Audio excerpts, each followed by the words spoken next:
कैसा भी हो, उसमें कुछ भी लिखो तुम, लेकिन टेस्ट देना जरूरी होता है।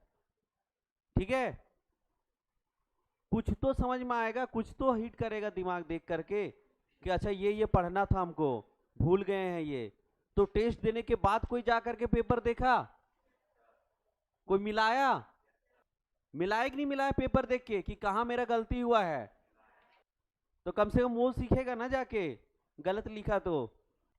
चलो पहला क्वेश्चन का आंसर दो तुम। If flower consist of both androecium and gynoecium is called, ठीक है, ऑप्शन सुनना, इनकम्प्लीट, परफेक्ट, कंप्लीट, मोनोक्लाइमिडिया। क्वेश्चन समझ आया? जिस फूल में गाइनोसियम एंड एंड्रोसियम दोनों प्रेजेंट हो, यानी कि मेल एंड फीमेल, कंप्लीट बोलते हैं उसको। चलो बैठ जाओ। इसमें लिखा है, कोई कोई क्या लिखा है, मोनोक्लाइमिडिया। ये क्या है भाई, हमको भी नहीं पता मोनोक्लाइमिडिया क्या है। इसमें आंसर लिखा है लोग मोनोक्लाइमिडिया, ये लंबा नाम लग रहा है, मतलब यही होगा, कुछ अटपटा लग रहा है। इनकम्प्लीट, परफेक्ट, कंप्लीट, मोनोक्लाइम, इसमें सीधा सीधा आंसर था ना, कंप्लीट जाएगा। जिसमें एंड्रोसियम एंड गाइनोसियम दोनों हो गया, मतलब फ्लावर क्या हो गया, कंप्लीट हो गया। उसमें मेल भी पार्ट आ गया और फीमेल पार्ट भी आ गया ना। गाइनोसियम को क्या बोलते हैं, फीमेल सेक्स ऑर्गन पार्ट है, और एंड्रोसियम क्या है तुम्हारा, मेल सेक्स ऑर्गन पार्ट है। अगर ये एक फूल में तुम्हारा दोनों आ गया, मेल एंड फीमेल, तो उसको क्या बोलते हैं हम लोग, कंप्लीट। और अगर केवल मेल रहा या केवल फीमेल रहा तो उसको हम लोग बोलते हैं इनकम्प्लीट।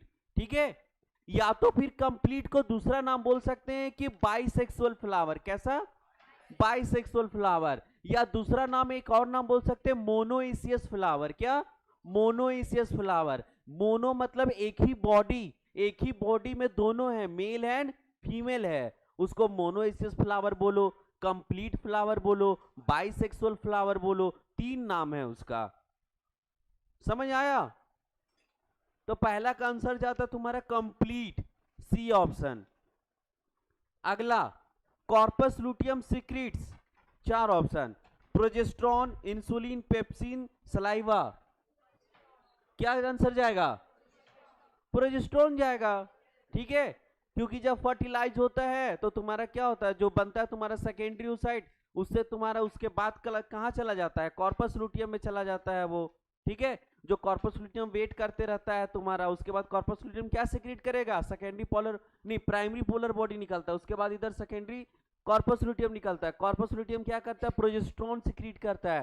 प्रोजेस्टेरॉन इसलिए सीक्रेट करता है ताकि तुम्हारा यूट्रस को मेंटेन रख पाए, तुम्हारा यूट्रस टूटे नहीं। यही कॉर्पस लुटियम क्या होता है कि जब तुम्हारा प्रोजेस्टेरॉन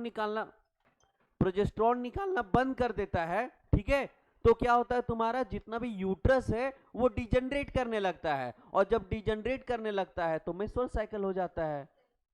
ठीक है, तो प्रोजेस्टेरॉन क्या करता है, तुम्हारा यूट्रस को मेंटेन रखता है ना, उसका ब्लड फ्लो को। जो तुम्हारा यूट्रस है, इसमें क्या होता है, ये वाला एंडोमेट्रियम होता है ना, एंडोमेट्रियम में ब्लड वेसल्स होते हैं ना, ब्लड वेसल्स, यही तुम्हारा इसका पूरा मेंटेन रखने का काम करता है। तो उसके बाद क्या होता है, जो कॉर्पस लुटियम तुम्हारा निकलता है, ये प्रोजेस्टेरॉन इसको प्रोवाइड करते रहता है ताकि इसका ब्लड वेसल मेंटेन रहे। अब ब्लड वेसल मेंटेन रहेगा तो एंडोमेट्रियम मेंटेन रहेगा, बच्चे के लिए तैयार करता है पूरा एंडोमेट्रियम को। इसको लगता है कि फर्टिलाइजेशन हो जाएगा ना, तो पूरी तरह से मेंटेन रखता है। अगर यही नहीं मेंटेन रहा कॉर्पस लुटियम, तो प्रोजेस्टेरॉन लो हो जाएगा। प्रोजेस्टेरॉन लो हुआ तो इसका ब्लड वेसल मेंटेन नहीं होगा, इसका ब्लड वेसल मेंटेन नहीं होगा तो ये तुम्हारा पूरा दीवार क्या होगा, टूटने लगेगा तो बाहर निकलेगा, जिसको हम लोग मेंस्ट्रुअल साइकिल बोलते हैं। ठीक है, अब आ जाओ, डीएनए न्यूक्लियोटाइड। सबसे पहला तो यहां डीएनए बोल दिया मेरा, न्यूक्लियोटाइड है, चलो डीएनए से ही बना होता है, हमको मतलब नहीं है। इसमें क्या प्रेजेंट होता है, contains ribose sugar. Ribose sugar होता है क्या, राइबोस शुगर तो आरएनए में होता है ना। दूसरा ग्लूकोज, ग्लूकोज कहां से आ गया, ग्लूकोज तो होता ही नहीं है। फ्रुक्टोज होगा क्या, नहीं, डीऑक्सीराइबोस होता है ना, तुम्हारा जो 2 नंबर कार्बन होता है उससे तुम्हारा ऑक्सीजन एक हट जाता है, ठीक है, इसीलिए तो वो स्टेबल होता है। जितना ज्यादा ऑक्सीजन उतना अनस्टेबल, और जितना कम ऑक्सीजन उतना ज्यादा स्टेबल होगा ना तुम्हारा। तो इसमें क्या होता है, डीएनए में एक ऑक्सीजन कम रहता है, इसीलिए शुगर का नाम है डीऑक्सीराइबोज शुगर, ठीक है। तो ऑप्शन ऑप्शन इसका कौन जाएगा, 4, डीऑक्सीराइबोज शुगर। अगला, a cross between hybrid and recessive part is called. जब भी हम लोग हाइब्रिड बोल रहा है, हाइब्रिड का मतलब क्या हुआ, अगर कोई चीज हाइब्रिड बोल रहा है मतलब ये हुआ, ठीक है। ये बीच का होता है ना, ये भी तुम्हारा प्योर है, क्या है, प्योर है, ये भी आया तो प्योर है, लेकिन ये वाला क्या होता है, हाइब्रिड होता है, ठीक है, जिसमें दोनों का कैरेक्टर होता है, स्मॉल एंड टॉल का। इस चीज को जो चीज को हम लोग मिक्स कर दिए वो हाइब्रिड बन गया। यहां छोटा और बड़ा को क्या किए, मिक्स कर दिए, तो क्या बन गया, हाइब्रिड। किसी भी चीज को हाइब्रिड मिक्स करके बनाते हैं ना, जैसे कि तुम पौधा देखते हो, आम के पौधा में लीची भी हम लोग फैला दिए, आम भी फल रहा है इधर, लीची भी फल रहा है एक ही पौधा में, तो उसको क्या बोलेंगे, हाइब्रिड बन गया, ठीक है, वो हाइब्रिड होता है। तो इसी तरह से इसको हम लोग क्या बोलते हैं, हाइब्रिड। और इसको किसके साथ रिएक्शन करवा रहे हैं हम लोग, रेसेसिव, रेसेसिव यानी स्मॉल टी। और इसी रिएक्शन को तो हम लोग टेस्ट क्रॉस बोलते हैं गधा लोग। क्या बोलते हैं, टेस्ट क्रॉस बोलते हैं इसको ना, ठीक है। इतना अच्छा कॉन्सेप्ट है ये सब, ये सब नहीं पता, ये तो बहुत ऊपर का चीज है, बहुत ऊपर का चीज है ये, ठीक है। कि जब किसी हाइब्रिड को स्मॉल टी यानी रेसेसिव के साथ करवाते हैं उसको टेस्ट क्रॉस बोलते हैं। और किसी भी आइदर तुम्हारा जो होता है ना, इसके साथ अगर कैपिटल टी या कैपिटल टी स्मॉल टी अगर इसके साथ या फिर इसके साथ, ये दोनों में किसी एक के साथ अगर रिएक्शन करवाते हैं तो उसको बैक क्रॉस बोलते हैं, दोनों को मिला करके। लेकिन अगर केवल बोल दिया तुमको स्पेसिफिकली कि नहीं आप रेसेसिव के साथ ही करवाइए, समझ रहे हो, तो उसको हम लोग क्या नाम देते हैं, टेस्ट क्रॉस। लेकिन दोनों को मिला के हम लोग उसको डोमिनेंट के साथ भी तो कर सकते हैं, इस हाइब्रिड को डोमिनेंट के साथ भी तो कर सकते हैं, रेसेसिव के साथ जरूरी है क्या, नहीं, तो इसके साथ भी कर सकते हैं। तो ये और ये दोनों मिलाएंगे, है ना, तो इसको हम लोग मिला करके इसके साथ, तो इसको बोलते हैं हम लोग बैक क्रॉस। क्या बोलते हैं, अब बैक क्रॉस का एक टाइप है तुम्हारा क्या, टेस्ट क्रॉस, समझ रहे हो, बैक क्रॉस का एक टाइप क्या है तुम्हारा, टेस्ट क्रॉस। और इस टेस्ट क्रॉस में क्या करते हैं, एक हाइब्रिड को एक स्मॉल टी यानी रेसेसिव के साथ हम लोग क्या कराते हैं, रिएक्शन करवाते हैं, ठीक है। आसान था, आंसर जाएगा टेस्ट क्रॉस बी। अगला, the edible part of Apple, तुम्हारा पहला एंडोकार्प, मेसोकार्प, एंडोस्पर्म, थैलेमस। तो देखो यहीं पे कटने वाला बात था। सबसे पहला क्या होता है, एंडोकार्प, फल के अंदर वाला को एंडोकार्प यानी फल का बात कर रहा है, ठीक है, सीधा। तो फल पे तो हम लोग को जाना ही नहीं है, दोनों पार्ट दे दिया यहां फल का, सीधा काटने वाला ऑप्शन है।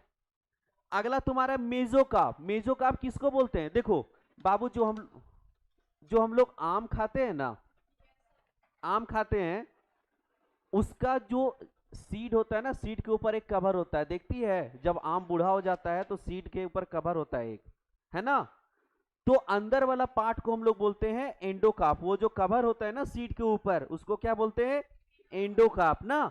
और जो हम लोग खाते हैं बीच में, जिस चीज को हम लोग खाते हैं, ठीक है, उसको बोलते हैं हम लोग मेसोकार्प, ठीक है।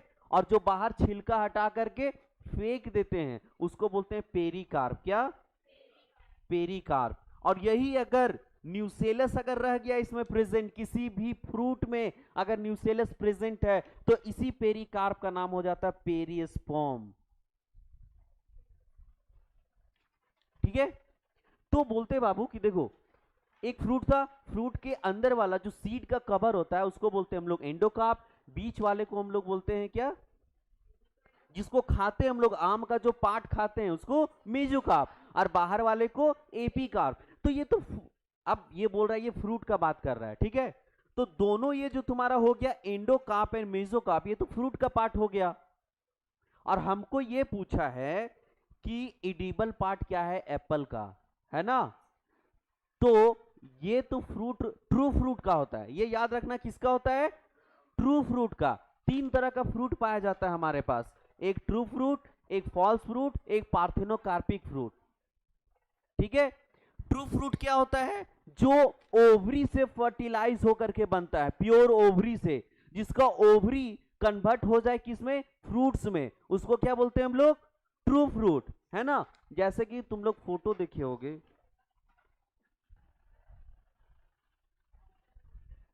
ये होता है ना बाबू, ये प्लासेंटा होता है, क्या होता है, प्लासेंटा होता है। इससे जो निकलता है उसको फ्यूनिकल बोलते हैं, ठीक है। और ये फ्यूनिकल क्या होता है, इससे तुम्हारा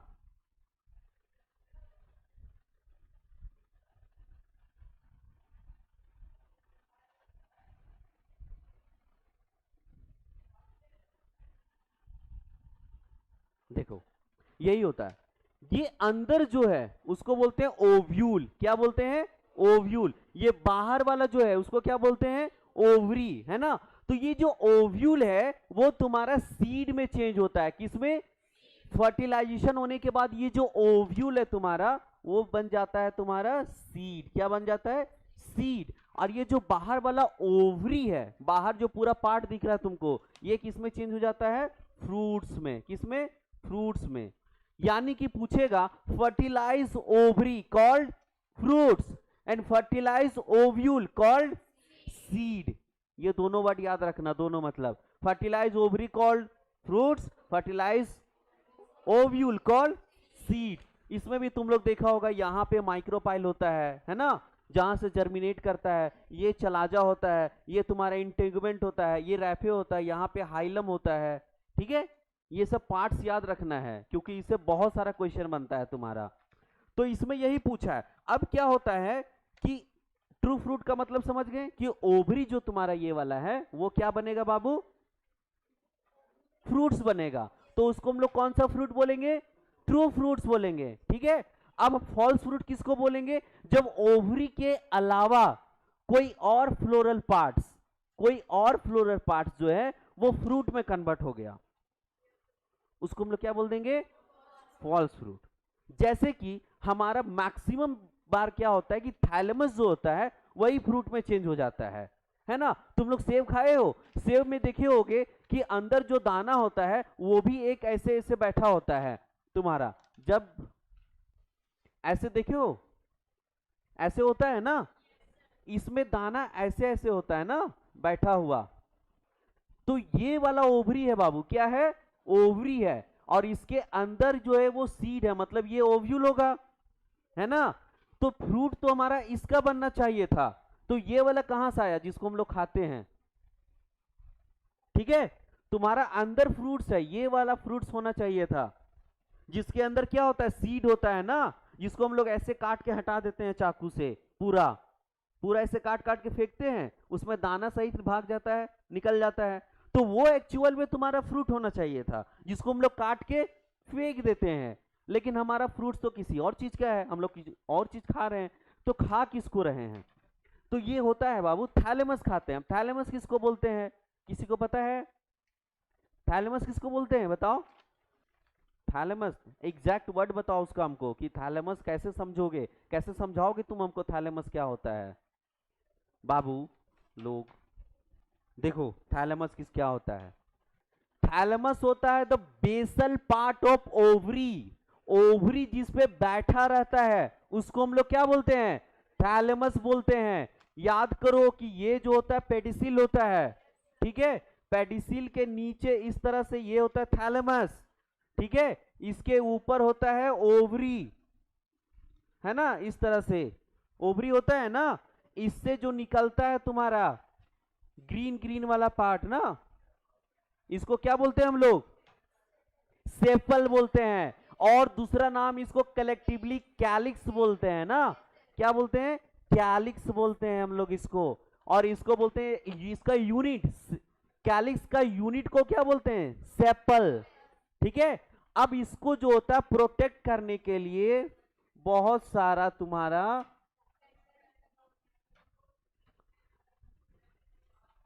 ये जो होता है बाबू, उसको बोलते हैं हम लोग पेटल, और इसका नाम है कोरोला। क्या? कोरोला, है ना?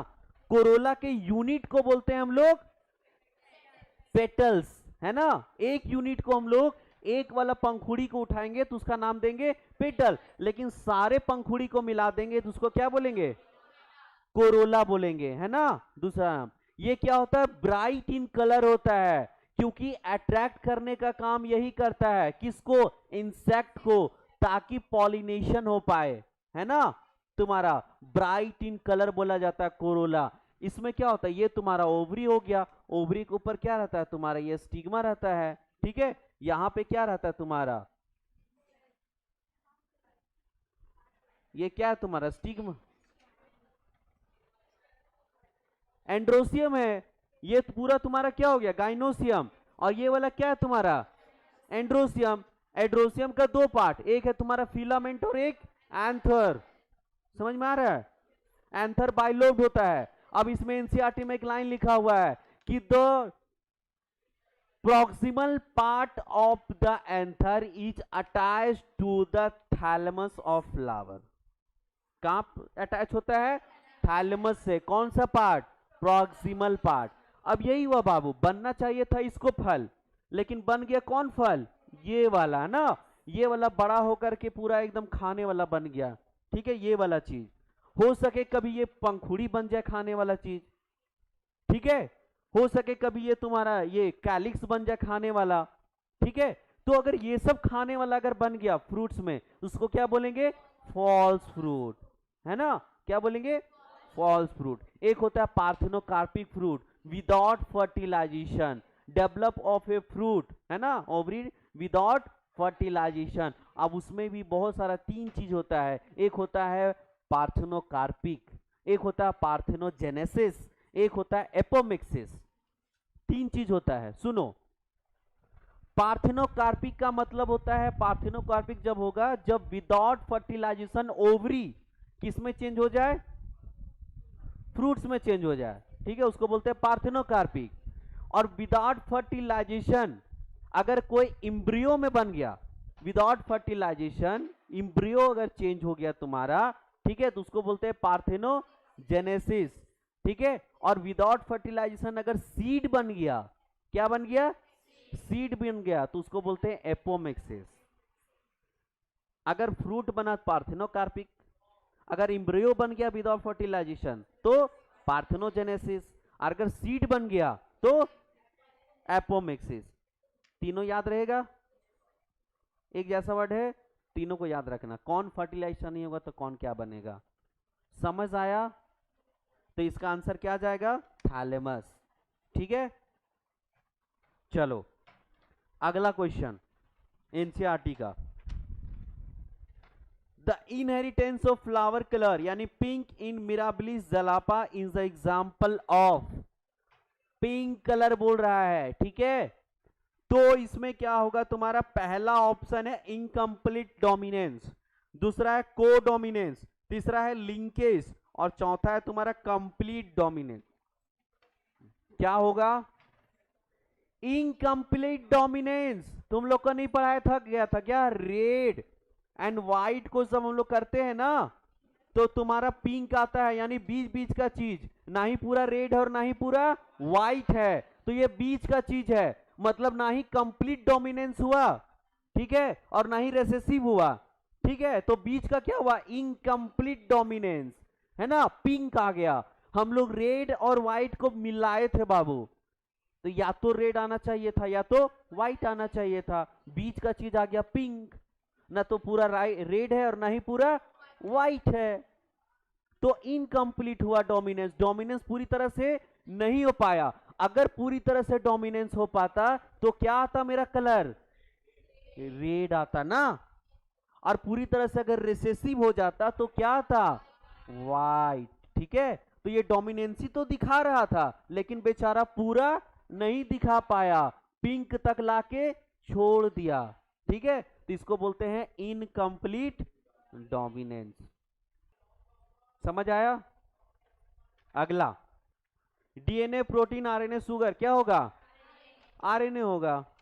ठीक है, a mature angiosperm sac is 7 cell 7 nucleate, 8 cell 8 nucleate, 7 cell 8 nucleate, 8 cell 7 nucleate। इसको कोई जस्टिफाई कर पाएगा? कैसे? बोर्ड पे आके करना है। कोई जस्टिफाई कर पाएगा कि इसमें क्या किया है सब गधा लोग? या तो आंसर लिखा है 7 सेल 7 न्यूक्लिएट, या 8 सेल 8 न्यूक्लिएट आंसर लिखा है लोग। देखो हम लोग इम्ब्रियो बनाते, ठीक है। इम्ब्रियो में क्या है तुम्हारा? एक रानी होती है जिसका नाम है एग सेल। ठीक है, क्या नाम है? Egg cell. इसके पास एक न्यूक्लियस होता है इसकी दो दासी होती है जिसका नाम है सिनर्जिड। क्या नाम है? दो दासी है, ठीक है, एक रानी की, उसका क्या नाम है दोनों का? सिनर्जिड, है ना, याद रहेगा। ऊपर होता है 3 भाई लोग जिसको बोलते हैं हम लोग क्या? है चला चल, तीनों सेल को क्या बोलते हैं? Antipodal cell. सेल का नाम भी नहीं पता तो कैसे होगा आगे, तब आंसर कैसे करोगे तुम लोग? क्या नाम है? एंटीपोडल सेल, है ना। बीच में दो बेचारा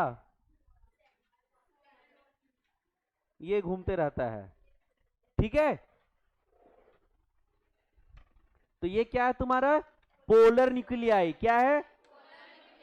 पहले तुम लोग को पता है ना कि क्या होता है, जो जाइगोट होता है ना वो तुम्हारा डिवाइड करते जाता है, सॉरी, मेगास्पोर मदर सेल होता है ना एक, मेगास्पोर मदर सेल क्या करता है? एक बार माइटोसिस करता है तो 2 सेल बनता है, फिर माइटोसिस करता है तो 4 सेल बनता है, इसके बाद भी माइटोसिस करता है तो 8 सेल बनता है ना।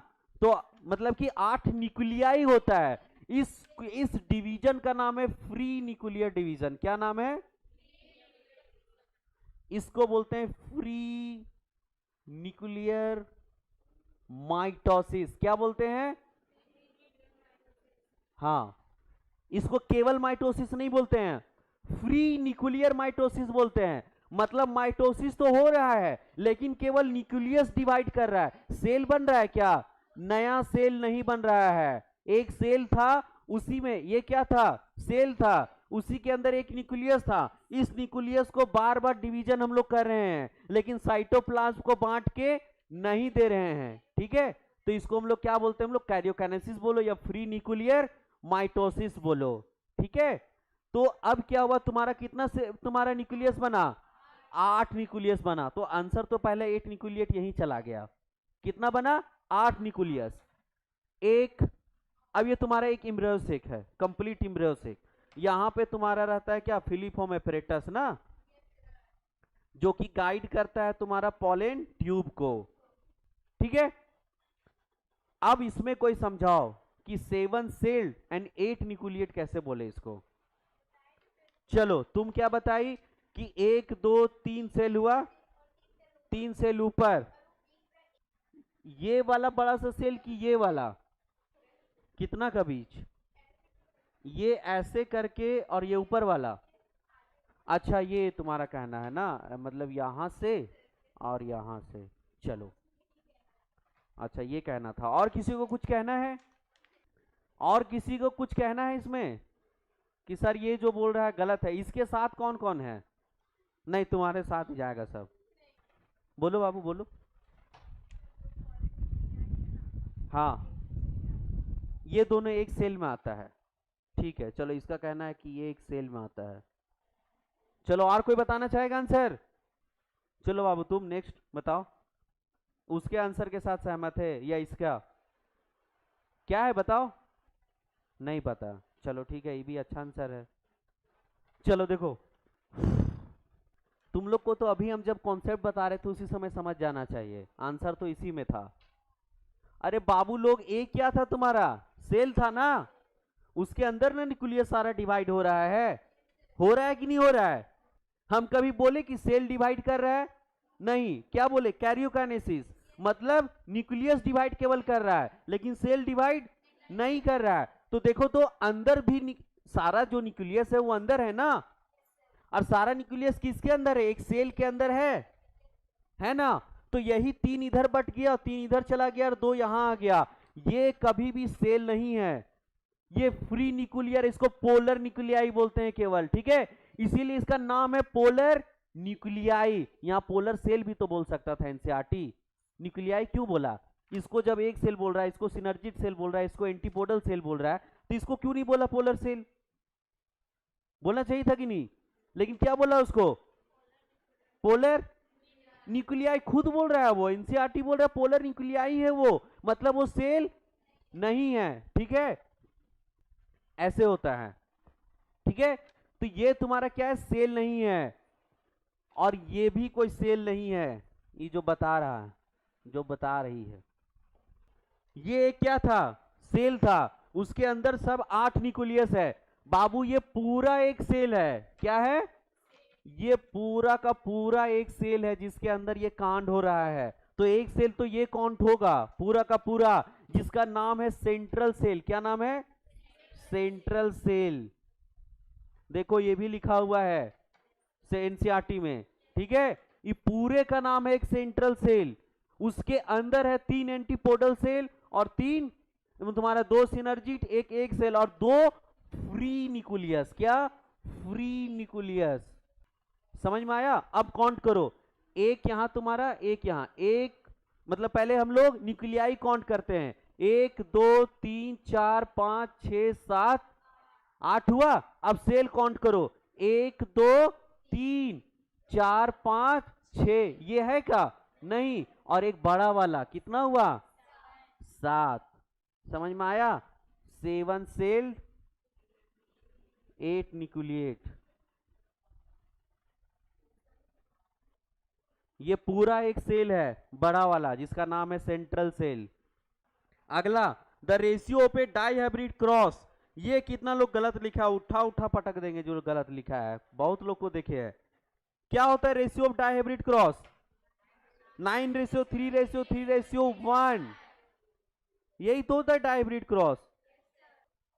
और जब हम लोग बात करेंगे किसका? मोनोहाइब्रिड का, तो 1:2, ये होता है। छोड़ो, ये सब बताने लगेंगे तो बहुत पीछे जाना होगा। On which day of menstrual cycle does ovulation is occur? ऐसे एक्चुअल में कौन सा डे पे होता है ओव्यूलेशन? 14 डे। ये तो याद होना ही चाहिए तुम लोग को। 14वां दिन ओव्यूलेशन होता है। क्यों होता है 14वां दिन ही? क्यों होता है ओव्यूलेशन? ये ग्राफ देखो एनसीईआरटी में कभी मेंस्ट्रुअल साइकिल में बना हुआ है, एक एफएसएच और एक एलएच। एलएच बोलते हैं इसको ल्यूटिनाइजिंग हार्मोन, और ये तुम्हारा फॉलिकुलर स्टिमुलेटिंग हार्मोन। दोनों कहां से निकलता है? एंटीरियर प्यूटिटरी से दोनों का ओरिजिन होता है, ठीक है। ये तो पता होना चाहिए। जीएनआरएच हार्मोन होता है एक, गोनाइडोट्रोपिन रिलीजिंग हार्मोन, उसके थ्रू ये दोनों रिलीज होता है फिर, ठीक है। इतना तो पता है बेसिक। अब क्या होता है तुम्हारा बाबू कि यहाँ पे यहाँ पे डे लिखा हुआ होगा तुम लोग का, है ना। तो ओव्यूलेशन जो होता है जब तुम्हारा एलएच सर्ज आता है। क्या आता है? LH surge. एलएच सर्ज का मतलब अनएक्सपेशनली क्या होता है? एलएच बहुत ज्यादा हार्मोन बढ़ जाता है तुम्हारे बॉडी में, ठीक है। और बहुत ज्यादा बढ़ जाता है एलएच, जिसको बोलते हैं ल्यूटिनाइजिंग हार्मोन। यहाँ पे देखो, जहां पे ये ऊंचा हुआ दिया होगा, निकालो एनसीईआरटी का ऊपर वाला लाइन, यहाँ पे एलएच सर्ज दिया होगा, एलएच वहां बहुत ज्यादा बढ़ा हुआ होगा। जहां पे ओव्यूलेशन नीचे दिखाया है, नीचे ओव्यूलेशन और ऊपर एलएच बढ़ा हुआ है बहुत ज्यादा, इसको बोलते हैं एलएच सर्ज। एनसीईआरटी लिखा है तुम्हारा पैराग्राफ में कि एलएच सर्ज बोलते हैं उसको, पे वहां पे बहुत ज्यादा तुम्हारा एलएच बढ़ जाता है। और जब एलएच बढ़ जाता है तो तुम्हारा क्या होता है? ग्राफियन फॉलिकल रप्चर कर जाता है। ग्राफियन फॉलिकल जैसे ही रप्चर करता है तो तुम्हारा ओव्यूलेशन हो गया। सेकेंडरी oocyte जो तुम्हारा रिलीज हुआ, तुम्हारा ओव्यूलेशन हो गया, वहां फर्स्ट पोलर बॉडी बनता है, ठीक है। सेकेंड पोलर बॉडी कहां बनता है, यानी मियोसिस 2 कहां होता है, वहीं पे बनेगा। तो पहले ये जानना होगा कि मियोसिस 2 होता कहां है। वो सब नहीं चाहिए हमको आंसर, वो सब ठीक है, लेकिन ये बताओ कि मियोसिस 2 कब होता है, सेकेंड पोलर बॉडी कब बनेगा। जब फर्टिलाइजेशन होने वाला होता है ना, बाहर क्या होता है सबसे पहले, जब कोई ओवम होता है, ओवम का सबसे बाहर क्या होता है, सबसे ओवम का बाहर को लेयर को क्या बोलते हैं, बाहर के लेयर को क्या बोलते हैं, कोरोना रेडियाटा। उसके बाद जोना पेलुसुडा आता है, जोना पेलुसुडा के बाद तुम्हारा विटेलिन मेम्ब्रेन होता है, पेरीविटेलिन मेम्ब्रेन, ठीक है तुम्हारा। उसके बाद ये जो बाहर जो होता है ना कोरोना रेडियाटा बाबू, इसको तोड़ के स्पर्म पहुंचता है यहाँ पे, और जैसा ही तुम्हारा स्पर्म पहुंचता है तुम्हारा विटेलिन मेम्ब्रेन के पास, घुस गया स्पर्म, वैसे ही मियोसिस 2 हो जाता है तुरंत, घुसता है स्पर्म और मियोसिस 2 हो गया। और मियोसिस 2 जैसा ही होता है तुम्हारा क्या बनता है, सेकेंड पोलर बॉडी बनता है उस समय, ठीक है। और जैसा ही तुम्हारा अंदर स्पर्म घुसा, बाहर से एक जोना पेलुसुडा बन जाता है। जोना पेलुसुडा इसलिए बनता है ताकि दूसरा स्पर्म नहीं घुस सके तुम्हारे ओवम के अंदर, ठीक है। ठीक है, अगला क्वेश्चन था तुम लोग का, right the technical term use for male and female gametogenesis, ठीक है। अब इसमें देखो दो चीज था, इसमें क्या हुआ था कि ना ही हम प्लांट लिखे थे और ना ही एनिमल लिखे थे, यानी कि दोनों वाला आंसर तुम लोग दे सकते थे। एनिमल वाला भी चाहते तो दे सकते थे कि हम लोग एनिमल में मेल को क्या बोलते हैं, स्पर्मेटोजेनेसिस, और फीमेल वाला को बोलते हैं oogenesis, जो कि नीचे क्वेश्चन था oogenesis, ठीक है। अगर तुम लोग प्लांट समझते, मान लिए तुम लोग एनिमल नहीं समझे, अगर कोई प्लांट समझ लिया तो उसको क्या लिखता, मेल को माइक्रोस्पोरोजेनेसिस, क्या, और फीमेल वाला को मेगास्पोरोजेनेसिस, लेकिन इसमें से कोई नहीं लिखा है, दोनों में से दोनों क्या लिखा है, मेल गैमेटोफाइट फॉर्मेशन, इसीलिए दो नॉन एज गैमेटोजेनेसिस।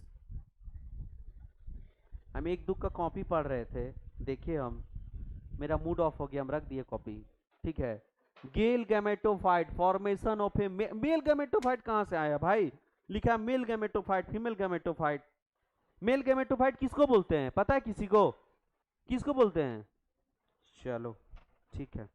अब अगला है व्हाट इज एक्सोन, ये तो मेरा क्वेश्चन था भाई, मतलब ये तो बहुत अच्छे से हम बताए थे, गाजर वाला एग्जाम्पल लेकर के बताए थे तुम लोग को कि आरएनए होता है बाबू, और डीएनए में क्या होता है तुम्हारा, कि कुछ जो होता है वो खराब वाला गाजर होता है, कुछ अच्छा वाला गाजर होता है। जब हम लोग को हलवा बनाना होगा तो किसका बनाएंगे, अच्छा वाला, मतलब जो एक्सप्रेस कर पाएगा अपने आप को ना, जिसका कोडिंग होगा, जो कोडिंग डीएनए में प्रेजेंट होगा तुम्हारा, उसको क्या बोलेंगे हम लोग, एक्सोन। तो कम से कम इतना तो लिख देते कि एक्सप्रेसिंग पार्ट या जीन ऑफ ए डीएनए या आरएनए, जो कि प्रेजेंट कहां रहता है तुम्हारा, फुल्ली मैच्योर आरएनए। या तो फिर लिखोगे कि आफ्टर पेटीएम करो, पेटीएम मतलब क्या था तुम्हारा, पोस्ट ट्रांसक्रिप्शनल मॉडिफिकेशन के बाद जो तुम्हारा एमआरएनए में प्रेजेंट रहता है उसको हम लोग क्या बोलते हैं, एक्सोन बोलते हैं।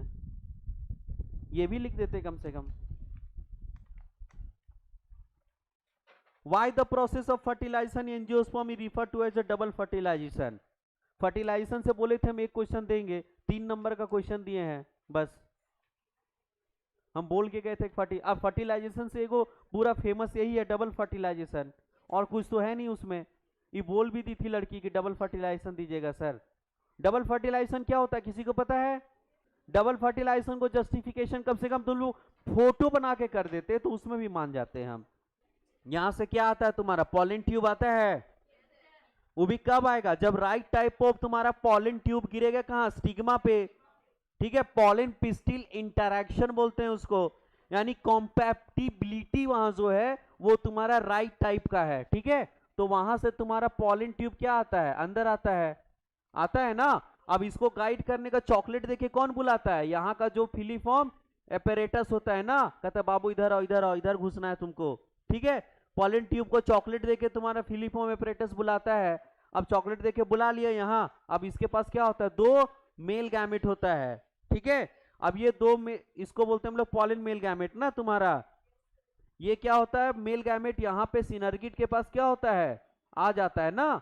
अब ये सिनर्गिड के पास आता है, उसके बाद एक तुम्हारा किससे, एक सेल से क्या होता है तुम्हारा, फर्टिलाइज करता है। एक यहाँ चला जाता है तुम्हारा और एक यहाँ चला जाता है ना तुम्हारा, पोलर न्यूक्लियाई के पास होने के लिए फर्टिलाइजेशन। तो यहाँ जो फर्टिलाइजेशन होता है इसको बोलते हैं हम लोग जाइगोट। क्या बोलते हैं, जाइगोट। और यहाँ जो बना उसको बोलते हैं एंडोस्पर्म। ठीक है, सबसे पहले बनता है PEN, प्राइमरी एंडोस्पर्म न्यूक्लियस। उसके बाद बनता है PEC, प्राइमरी एंडोस्पर्म सेल। उसके बाद बनता है एंडोस्पर्म। ठीक है, तो इसीलिए इसमें बताना था कि two male gamete release by the pollen tube by the guided of the filiform apparatus in the embryo sac. One male gamete goes to the egg cell and fertilize and formation of zygote, and one further male gamete travel to the polar nuclei and fertilize, and then formation of endosperm. That is called the double fertilization. Here two fertilization, one is the formation of endosperm and other formation of zygote. That is called double fertilization. एक साथ दो fertilisation हो रहा है हमारा, एक polar nuclei के पास और एक तुम्हारा यहाँ एक सेल के पास। इसीलिए इसको क्या बोलते हैं हम लोग, डबल फर्टिलाइजेशन। हम क्वेश्चन के थ्रू ही बता दिए थे कि हम उसी में थोड़ा थोड़ा बता देंगे जो तुम लोग का वीक है, नहीं तो फिर हम अपना अगला हम चैप्टर को आगे बढ़ाते हैं अपना। अगला तुम्हारा right the name of ABC in following, तो बच्चा वाला क्वेश्चन दिए थे, 3 नंबर तो इसमें सबको आना चाहिए। रेप्लिकेशन, ट्रांसक्रिप्शन एंड एक बच्चा वाला क्वेश्चन डाल दिए थे। Right the difference between spermatogenesis and oogenesis, ये भी बच्चा वाला क्वेश्चन था। फॉर्मेशन ऑफ स्पर्म, अरे बहुत सारा है उसका। फॉर्मेशन ऑफ स्पर्म, क्या बोलते हैं उसको, स्पर्मेटोजेनेसिस उसको, इधर ओवम। ठीक है, और क्या बोल सकते हैं तुम्हारा कि oogenesis का भी स्टार्ट होता है तुम्हारा जब गर्ल जो रहती, फीमेल जो रहती है वो एम्ब्रियो स्टेज में रहती है, उसी समय से स्टार्ट होता है। और स्पर्मेटोजेनेसिस तुम्हारा आफ्टर प्यूबर्टी स्टार्ट होता है। बहुत सारा है उसमें, एक मियोसिस होता है जो कि तुम्हारा एक ही साथ होता है, मियोसिस 1 मियोसिस 2 स्पर्मेटोजेनेसिस में। इसमें क्या होता है, oogenesis में जो मियोसिस 1 एंड मियोसिस 2 होता है वो अलग अलग जगह पे होता है, अलग अलग टाइम पे होता है। ठीक है, ड्यूरेशन उन लोग में गैप होता है उसमें। इसमें क्या होता है, तो एक ओवम बनता है, लेकिन उससे एक से कितना स्पर्म बनता है, अरे एक स्पर्मेटोगोनिया से कितना स्पर्म बनेगा, 4 बनता है, इससे 1 बनता है। ये तो इतना सारा तो डिफरेंस था। अब आ जाओ, एक क्वेश्चन सीधा सीधी तुम लोग को दे दिए थे, feature of a genetic material. बहुत सारा था, क्या क्या होना चाहिए फीचर जेनेटिक मटेरियल का। पहला, स्ट्रक्चरली केमिकली स्टेबल होना चाहिए, स्लो म्यूटेशन होना चाहिए, हाँ, कैन रेप्लिकेट, अपने आप को रेप्लिकेट कर देना चाहिए उसको, है ना। मेंडेलियन कैरेक्टर में एक्सप्रेस होना चाहिए, नहीं बताए थे, ये सीधा सीधी क्वेश्चन था। आगे, draw a neat level diagram of typical angiosperm ovule, यही तो है, यही तो एक सेल बनाना था, नीचे सिनर्गिड, ऊपर 3 एंटीपोडल सेल और नीचे पोलर न्यूक्लियाई, सबको लेबल कर देना था, हो गया। एंजियोस्पर्म का ओव्यूल पूछा है ना, तो यही है। क्या है, कौन वाला दिखाई, तुम दिखाओ। इसमें ये सब लेबलिंग है, हम इसमें क्या पूछे हैं, ओव्यूल को पूछे हैं केवल। वो पूरा का पूरा स्ट्रक्चर दिया हुआ है एक टिपिकल कैसे कैसे तुम्हारा बनेगा स्ट्रक्चर पूरा। ठीक है, ओवरीन ओव्यूल दोनों है उसमें, वो नहीं होगा, उसका अगला वाला जो फोटो है वो होगा। आगे आ जाओ, लॉन्ग क्वेश्चन। भाई तुम लोग को ट्रांसलेशन इतने अच्छे से बताए थे, तुम लोग को ना स्टेप बाय स्टेप बताए थे, तुम लोग को केवल स्टेप लिखना था। पहले व्हाट इज ट्रांसलेशन, तो ट्रांसलेशन में क्या लिखते, DNA RNA, the process of formation of protein from the RNA mRNA called translation. ठीक है, ये पहला लिखना था। दूसरा, describe it step by step and draw well level diagram of A ribosome and it's part which participate in translation. ठीक है, तो पहला क्या था तुम्हारा, स्टेप बाय स्टेप। सबसे पहला स्टेप क्या होता है, एक्टिवेशन ऑफ अमाइनो एसिड। उसमें स्टेप बाय स्टेप मतलब स्टेप बना करके लिखना था, 1 2 पॉइंट लिखना था, पैराग्राफ नहीं लिखना था। पहला स्टेप लिखता फॉलोइंग स्टेप, लिखता फॉलोइंग स्टेप ऑफ ट्रांसलेशन। पहला स्टेप में क्या लिखता तुम, एक्टिवेशन ऑफ अमाइनो एसिड, पहला ये था। दूसरा था तुम्हारा चार्जिंग ऑफ टीआरएनए, यही था ना, यही था। इसमें क्या करते थे, कुछ नहीं करते थे, ये जो अमीनो एसिड एक्टिवेट हुआ ना, इसी को टीआरएनए में जोड़ देते थे। इसको क्या बोलते थे हम लोग, चार्जिंग ऑफ। और अमीनो एसिड को हम लोग एक्टिवेट कैसे करते थे, तो हम लोग एटीपी देते थे ना उसको, और एक एंजाइम देते थे एक, बस ना, बन जाता था, बस खत्म, कुछ नहीं। यहाँ अमीनो एसिड लिखना था, बस ये हो गया ये स्टेप। सेकेंड स्टेप में क्या करना था, चार्जिंग ऑफ टीआरएनए। अब तीसरा स्टेप जब हो जाता तुम्हारा, तो हम लोग क्या बोलेंगे, इनिशिएशन। पहला टीआरएनए जिसमें आता है उसमें लिखाए थे, पहला टीआरएनए किस में आता है, तो पी में, पी से पहला, ठीक है। पहला टीआरएनए आएगा यहाँ पे अपना एमआरएनए किस पे आएगा, एयूजी पे, है ना। दूसरा अगला था तुम्हारा इनलोंगेशन, इनलोंगेशन था ना। इनलोंगेशन में बताए थे कि पहला वाला जो होता है वो पी पे आता है, उसके बाद ई पे चला जाता है ना। अगला वाला आता है ए पे, फिर पी पे, फिर, यही ना था जी, इसको ही लिखना था। ये इनलोंगेशन हुआ। अगला इनलोंगेशन के बाद टर्मिनेशन था, कि कोई स्टॉप कोडोन आ गया, कौन, स्टॉप कोडोन, इसमें लिखना था no tRNA for stop codon, तो ये हो गया टर्मिनेशन। इसमें कितना जीटीपी कितना एटीपी खर्चा होता है वो लिख देता, कहाँ कितना लगता है, ठीक है। ये था स्टेप लिखना। अब एक डायग्राम बनाना था, तो खैर डायग्राम बनाने का बहुत कोई कोशिश किया है, सही सही, बहुत अच्छा से डायग्राम इन लोग बनाया है। ये था, इसमें क्या था, ये एमआरएनए, क्या था, एमआरएनए। यहाँ कोई लिख दिया ये डीएनए है, ये क्या था तुम्हारा, एमआरएनए था ना। इसका कितना कंपार्टमेंट था, 3। यहाँ पे ई, ऐप से याद रखने बोले थे ना, एप मतलब लंगूर, ये नहीं था, तो ये नहीं लिख देते, ई से यहाँ लिख देते एग्जिट साइट है, कम से कम इतना लिख देते कि ये स्मॉल यूनिट है, किसका, राइबोसोम का। इसको क्या लिखते, लार्ज यूनिट लिखते, ये लिख देते। ये एग्जिट साइट, ये पॉलीपेप्टाइड साइट होता है तुम्हारा, ठीक है। और ए से एडिनोसाइल तुम्हारा साइट था, यही तो करना था, और कुछ करना था नहीं। अब अगला था तुम्हारा डिफाइन oogenesis। तो क्या है oogenesis, the process of formation of ovum called oogenesis।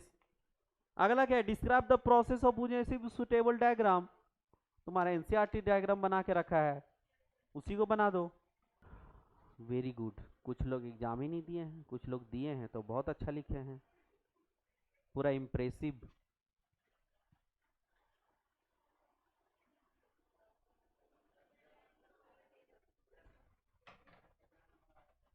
क्या, तुम्हारा नंबर ही नहीं आया था, अभी कहाँ से नंबर बताएंगे, कॉपी चेक नहीं किए सारा। कुछ लोग का देखे हैं, जिन लोग पे लग रहा था हमको एक्सपेक्टेशन कि हाँ थोड़ा सा तो लिखा होगा, लेकिन वही लोग तेरी बाहों मेरी बाहों में किया है, तो बाकी लोग का किया होगा, हम तो डर लग रहा है कॉपी देखने से, ठीक है, कि बाकी लोग का क्या स्थिति होगा। चलो चलो देखो बाबू, सबसे पहले जो मेरा था, हम लोग थ्योरी पढ़ रहे थे ना, थ्योरीज पढ़ रहे थे इवोल्यूशन का, हम लोग स्टार्ट किए थे ना, तो हम लोग उधर सारा कुछ पढ़ लिए थे, जितना भी था होमोलोगस एनालोगस ना, सारा ऑर्गन खत्म हो गया था। अब हम लोग आ रहे थे कुछ थ्योरीज जो दिया था कुछ लोग अंकल लोग, उसमें से सबसे पहले अंकल थे लेमार्क।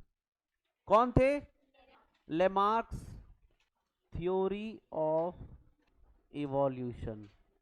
पहला इन लोग बताया था बाबू, ओरिजिन ऑफ न्यू नीड, इसमें बताया था due to change in environment.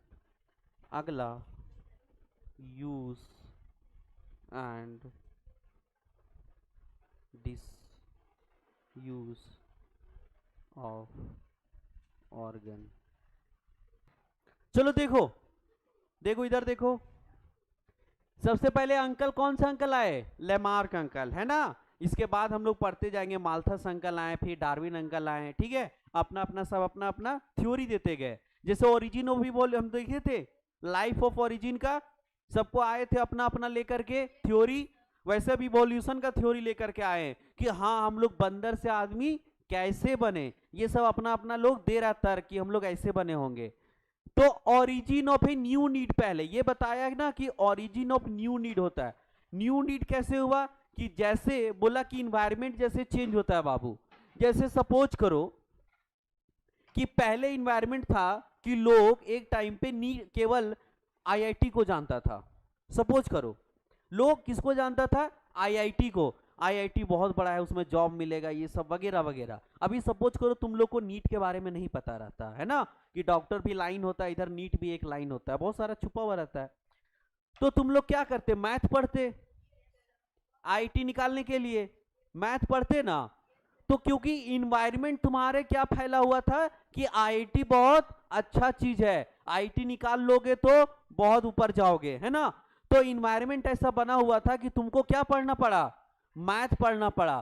तो इसका ये कहना था कि इन्वायरमेंट के साथ नया नया जरूरत आया। जैसे मान लिया जाए कि उस समय मैथ पढ़ता था जिसमें आईटी पता था तुमको, अब क्या हुआ धीरे धीरे तुमको पता चला नहीं नीट भी होता है कोई चीज और आईटी से आसान है नीट, ये पता चला। तो तुम क्या पढ़ना शुरू कर दोगे, बायोलॉजी। कुछ लोग बायोलॉजी में कन्वर्ट हो जाएगा कि नहीं हम बायोलॉजी पढ़ेंगे क्योंकि हमको नीट निकालना है, करेगा ना। तो क्या हुआ, इन्वायरमेंट चेंज हुआ तुम्हारे घर तरफ, लोग तुमको बताया कि नीट होता है तो तुम नया कोई ट्राई करने लगा, फिर नया बायोलॉजी आया, फिर तुम लोग बायोलॉजी पढ़ना स्टार्ट किए। तो ये यही बोला कि तुम्हारा इन्वायरमेंट चेंज होता है तो एक नया ओरिजिन होता है। क्या होता है, नया चीज का ओरिजिन होता है। जैसे इन्वायरमेंट चेंज हुआ कि नहीं आईटी बहुत हार्ड है ना, चलो हम लोग नीट करते हैं, तो एक नया चीज आ गया, नीट आ गया, है ना। उसके लिए तुम्हारा डॉक्टर्स का एमबीबीएस आ गया, नया चीज।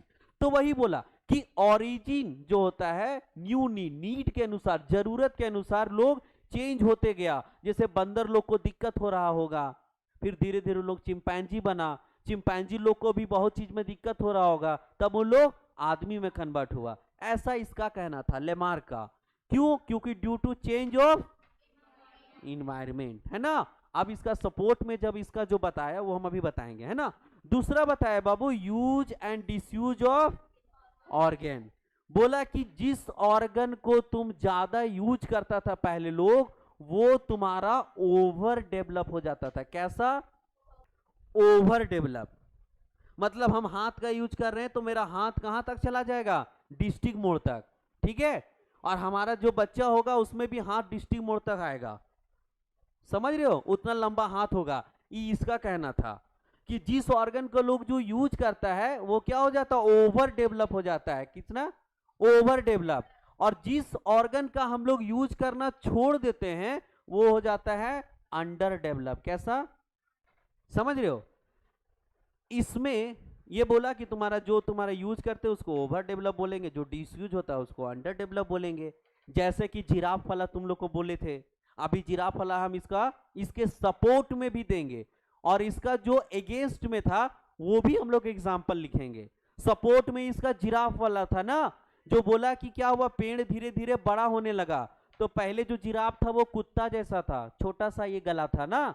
अब जैसे उसका पेड़ बड़ा होने लगा धीरे धीरे, तो उसको खाने का जरूरत पड़ा, तो धीरे धीरे धीरे अपना मुंडी को खींचने लगा। वो धीरे धीरे जनरेशन बाय जनरेशन थोड़ा थोड़ा खींचते गया।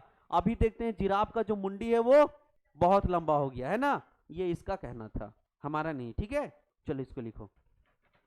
ओवर डेवलप को हम लोग लिख सकते हैं लेस फंक्शनल, और इसको लिखते हैं हम लोग मोर फंक्शनल, या फिर लिख सकते हैं ओवर स्पेशलाइज्ड।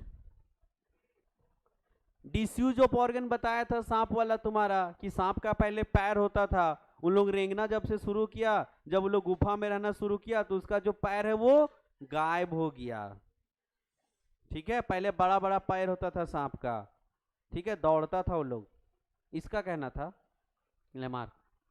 अगला देखें, नेक्स्ट, आगे बढ़े बाबू।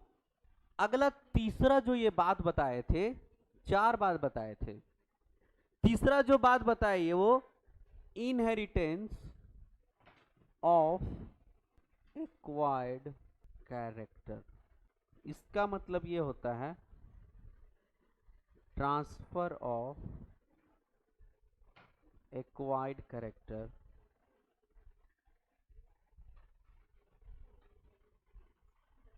Character of parents to the offspring. देखो क्या बोला, तीसरा बात ये अंकल बोले थे कि inheritance of A acquired character, यानी कि जो पेरेंट जो है अगर कोई कैरेक्टर को एक्वायर्ड किया है, कहने का मतलब मेरे में जो हाथ है अगर वो लंबा है तो हमारे बच्चे में भी क्या होगा, वो हाथ लंबा होगा। अगर कोई बॉडी बिल्डर है, अभी कोई अपना बॉडी बना लिया, अभी जिम में हम जाके बॉडी बना लिए, तो ये बॉडी हमारे बच्चे में भी ट्रांसफर होगा, इसका कहना था। ठीक है, कि बच्चा भी जो होगा वो कैसा होगा, बॉडी बिल्डर होगा, यानी हमारा कैरेक्टर जो है वो बच्चा में ट्रांसफर हो जाएगा, इसका ही कहना था। ऐसा होता है क्या? कोई बॉडी बिल्डर का बच्चा बॉडी बिल्डर निकलता है क्या? पूरा एकदम बॉडी सिक्स पैक बना करके निकलता है क्या वो अंदर से? नहीं ना, ये इसका कहना था अंकल का कि inheritance of A acquired character, parents का जो एक्वायर्ड कैरेक्टर है वो कहां चला जाएगा, ऑफस्प्रिंग में। ठीक है, इसका सबसे एक दो एग्जांपल तुम लोग को पता है कि इसका सबसे जो इसको जो डिस्कार्ड किया था, जैसे तुम लोग कान में ये करवाती हो ना, पियर्स करवाती हो कान को, ये हमेशा शुरू से होता है ना तुम लोग में, जो बच्चे के बाद तुम लोग बच्चे में ये पियर्स किया जाता है, ये तो तुम्हारे थ्रू आउट लाइफ रहता है पियर्स, मतलब जो छेद तो करते हो कान में पहनने के लिए वो तो थ्रू आउट लाइफ रहता है। लेकिन कभी ऐसा देखो कि किसी के बच्चे में भी कान छेदा हुआ पहले से आया है? तो आना चाहिए था इसके अनुसार, क्योंकि जो पेरेंट्स इसका एक्वायर किया कि कान में ये तुम्हारा करवा करके कनबाली पहनने के लिए, बच्चा लोग कनबाली पहनने पहले से आना चाहिए। ठीक है, चौथा बोला था अस्पिसिएशन। अस्पिसिएशन का मतलब हुआ कि न्यू लाइफ का फॉर्मेशन होगा, ऐसे फॉर्मेशन ऑफ न्यू लाइफ। यही चार बात बोले थे अंकल। हो गया, जल्दी जल्दी लिखो। क्या बोले कि ये जो है ना कि एक नया स्पीसीज बन जाएगा, जैसे जिराफ पहले कुत्ता जैसा था। ठीक है, अब क्या हुआ, जब वो तुम्हारा बहुत इवोल्यूशन हो गया, जब उसका एक गर्दन लंबा हो गया तो एक नया स्पीसीज बन गया वो, इसका ये कहना था इनका कि पहले छोटा सा कुत्ता था अब वो जिराफ बन गया। हो गया बाबू, आगे बढ़े। इसका पहला जो था इनका, इनके सपोर्ट में कि ये बोले थे कि जो जिराफ होता है उसका जो होता है नेक वो लंबा होते जाता है। पहले देखो जिराफ ऐसे था, देख रहे हो कैसा है, वो धीरे धीरे उसका क्या हुआ, नेक लंबा होते गया ना, क्योंकि पौधा भी लंबा होते गया। ठीक है, तो पहला इनका था कि नेक ऑफ जिराफ। ठीक है, इनलोकेशन ऑफ नेक ऑफ जिराफ, वो हम लिखाएंगे, पहले दिखा रहे तुम लोग को कि कैसे इसका ओरिजिन, जिनका सपोर्ट में ये बताए थे इनका एग्जांपल दे करके। लेमार्क, देखो Lamarck, theory of Lamarck, Lamarckism, theory of inheritance, acquired character में पहला ये था तुम्हारा। डार्विन थ्योरी हम लोग बाद में देखेंगे, पहले लेमार्क पे आते हैं। ये अंकल देख लो इसको अच्छा से, अंकल देख रहे हैं क्या है, बाल नहीं कटवाते हैं।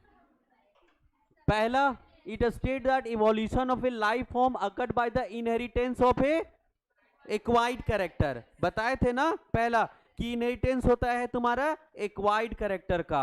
इसमें सबसे पहला बताए थे acquired character are develop by use and disuse of organ. ठीक है, जैसे कि evolution by use of organ, जैसे long neck of a giraffe is due to continuous elongation to forest leave on tree, मतलब कि पत्ता को खाने के लिए बार बार जिराफ अपना क्या करता है, नेक को लंबा करता था ना, तो धीरे धीरे उसका नेक खिंचा गया। क्या हुआ, खिंचा के देखो कितना लंबा हो गया। ठीक है, देख रहे हो, पत्ता खाने के चक्कर में। इवोल्यूशन बाय डिसयूज, डिसयूज में क्या हुआ, disappearance of limb in a snake, मतलब इसका जो लिम्ब था सांप का वो गायब हो गया है ना, क्योंकि ये जो सांप था वो अपना पैर का यूज करना, तो तुम लोग मत छोड़ना यूज करना। ठीक है, पता चला घसक के चल रहे हो फिर। ठीक है, पैर गायब हो गया, हाथ भी गायब हो गया तुम लोग का, इसीलिए यूज करते रहना है, ठीक है।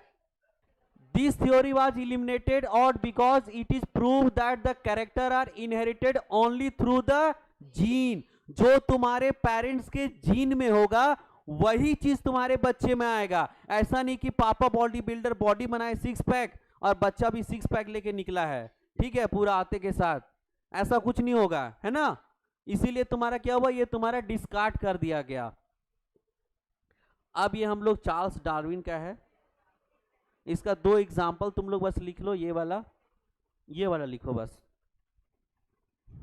चलो ठीक है बाबू, आज यहीं तक रखते हैं ना, टाइम तो हो गया है। अब चैप्टर को जल्दी भगाना होगा, ठीक है, बहुत पीछे छूट गया है। कल से थोड़ा सा फास्ट रहेगा डार्विन से, ठीक है। Thank you for the day and good night for the night.